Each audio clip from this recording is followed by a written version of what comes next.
এই যে গোলাপানগুলোকে দেখছেন, এগুলো সবাই আমার বন্ধু। আর এই যে আজকে আমরা ছোট্ট করে একটা পিকনিকের আয়োজন করেছি। ছোটবেলা থেকে আমার রান্না করতে ভীষণ ভালো লাগে।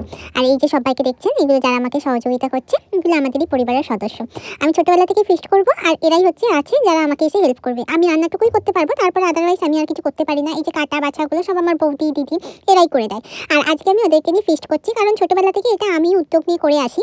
আর কথা, ওরা এখন ওদের বক্তব্য যে আমি যেহেতু অনেক বড় হয়ে গেছি, দিদি আর আমাদেরকে নিয়ে ফিস্ট করে না। ওদের কথা মাথায় রেখে এবছর আমি একটা ছোট্ট করে ফিস্ট করলাম। এখানে আজকে আমি রান্না করব, চিকেন করব আর ভাতটা আমার নিচেতেই করে দেবে ঠিক করেছে, বাট আর চিকেনটা আমিই করব। ওদের এটাই হচ্ছে ইচ্ছা যে আজকে দিদি রান্না করে খাবে। এখানে আমি হাঁড়ি বসিয়ে দিয়েছি, হাঁড়ির মধ্যে আমি এখানে সর্ষের তেল দিয়ে দিয়েছি। হাঁড়িটা গরম হওয়ার পর তারপর এখানে আমি গোটা গরম মশলা ফোড়ন দিচ্ছি। গোটা গরম মশলা ফোড়ন দেওয়ার পরে একটুখানি টাইম নিয়ে পেঁয়াজটা আমি এখানে তুলে দিয়েছি। যেহেতু আমার এখানে সেরকমভাবে ক্যামেরাটা ধরার কেউ ছিল না, নিজেই ধরছিলাম করছিলাম, তাই ভিডিও ক্লিপগুলো একটু প্রবলেম হয়েছে। যাই হোক, তবুও একটু নতুন ভিডিও করছি, তোমরা একটু মানিয়ে নিও। আর আজকের ভিডিওটা তোমাদের কেমন লাগলো অবশ্যই আমাকে কমেন্ট করে জানিও। এখানে আমি সমস্ত মশলা একে একে দিয়ে মশলাটাকে আমি ভালো করে কষাচ্ছি, কারণ মশলাটাকে ভালো করে কষিয়ে চিকেনটা আমি দেবো। দেখো কি সুন্দর একটা ঘ্রাণ ছেড়েছে এর মধ্যে। তারপর এখানে আমি চিকেনটা দিয়ে দিচ্ছি। দেখো কালারটাও খুব সুন্দর এসেছে আজকের চিকেনের। যাই হোক, আমি এখানে করছিলাম, আমাকে আরও দিদিরা সহযোগিতা করছিলাম। তো আমি এখানে আদা দিয়ে দিচ্ছি, কারণ আমি মশলা কষিয়ে চিকেন দেওয়ার পরেই আদাটা দিই। তারপর এখানে আমি টমেটো দিয়ে দিচ্ছি।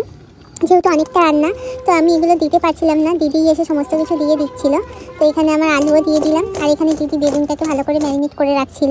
আজকে আমাদের ফিস্টে ছিল বেগুন ভাজা আর চিকেন আর ভাত ছিল। যাই হোক, আমার এখানে চিকেন কমপ্লিট হয়ে গেছে। এখানে আমি কড়া বসিয়ে দিয়েছি, এখানে আমি বেগুনটা ভেজে নেব।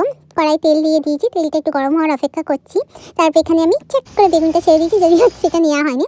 আর বাবু এখানে স্যালাডটা তৈরি করে নিচ্ছিল ওদের জন্য। এখানে বাবুই পরিবেশন করতে শুরু করছে, কারণ আমি আর করে উঠতে পারছিলাম না। ওদের একে একে বাবু পাতাগুলো দিয়ে দিয়েছে। সত্যি ছোটোবেলার এই দিনগুলো খুব মিস করি। যাই হোক, এখানে সবাই খেতে বসে পড়েছে, আবার বৌদি ভাত দিয়ে দিচ্ছে।